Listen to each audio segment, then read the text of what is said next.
Welcome to another edition of Straight Shooting Sports Talk, and I'm your host, Dujane Bland. And today we're going to talk a little NFL, and we're talking about Tim Tebow. Yes, Florida's baby Jesus has finally signed with the New England Patriots. Some question the signing. Some say, is he a good fit for New England? And I think it's a great fit for New England, a great fit for a guy who's a real class act.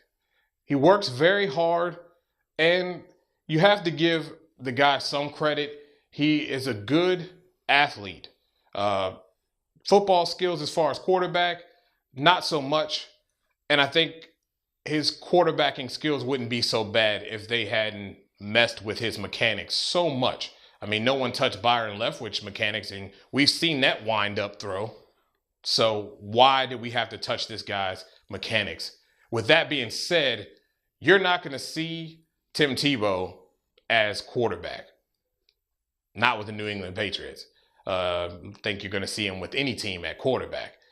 But if anybody knows how to use a guy with his size that can run over folks, and don't tell me that he can't run over folks, because I'll ask you to go ask the Pittsburgh Steelers defense when he was quarterback of the Denver Broncos, or whether he can run people over or not. And you have an ability with Belichick to use this guy in a lot of red zone situations. Now the key is to not fall into the trap of running this ridiculous wildcat. Because you know when Tebow comes into the game, everybody knows that that guy's going to get the ball. Everybody. Now, I don't believe Tim Tebow is fast enough to be running a wildcat that everybody knows that he's going to get the ball. Now, granted, he can run a lot of people over, but what is the benefit of getting 2 and 3 yards? Ask the Jets running that ridiculous garbage. Now, I know people want to talk about what he did with New York, and I say Mr. Ryan did an awful job of using Tim Tebow, period. Awful. It made him look bad, and quite frankly, I felt sorry for the guy there. They brought him there, and they just made a mockery of the guy, made him look like a fool. But I think Belichick will resurrect this guy. He will use him in a fashion that will be great to his athletic and his build and his set as far as football goes. And he may catch a lot of touchdown passes. Now, I don't know much about his catching skills, but if they can get this guy to catch the football, I mean, we're putting in fat offensive linemen, we're putting in defensive ends, and they're catching touchdowns. Why can't this guy with that size, that build, be able to play a tight end spot or a fullback spot in the red zone area and catch touchdowns? Hey, we'll see, but I really like this move for the New England Patriots. Now, in other news, Chad Johnson, Sir Chad, the player formerly known as Ocho Cinco.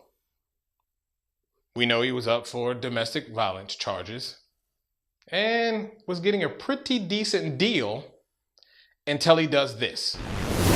Do you have any questions of Mr. Swinkle? Yes. I don't think there's a place in the courtroom for a butt slap. Now, I understand the guy's been through a lot in the last couple months. He's been on a few different shows, First Take, as such, talking with Stephen A. Smith. Seemed like a guy that really has been through a lot of things and wanted to turn his life around. Kind of, I don't want to say beat the charges, because domestic violence is a serious issue.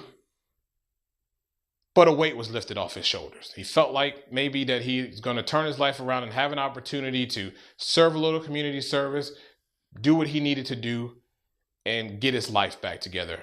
He even talked about returning to the NFL. But you do that.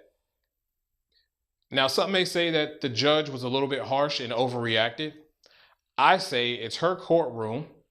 It is a woman judge. And you, my friend, are being charged with domestic violence.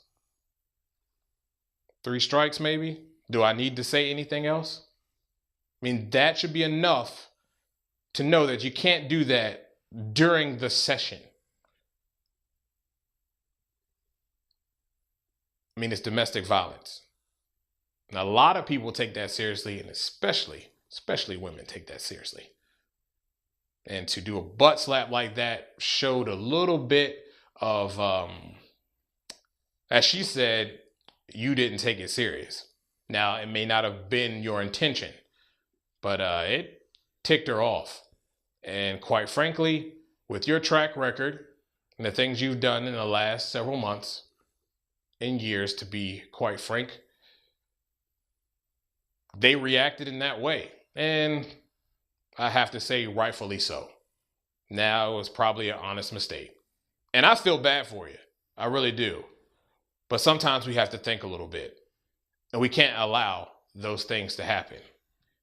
Quite frankly, my friends, and those of you in this show, it's just a case of keeping it real, going wrong. Well, that's all for our show. Again, we thank you for tuning in to another episode of Straight Shooting Sports Talk. And as always, comment on the bottom of our shows. We'll keep the dialogue going, and it's always appreciated. Again, if you have something you'd like to hear us talk about on this show, shoot us an email to straightshootingst@gmail.com. And as always, subscribe to this show. That's the way you stay locked in to what we have to say.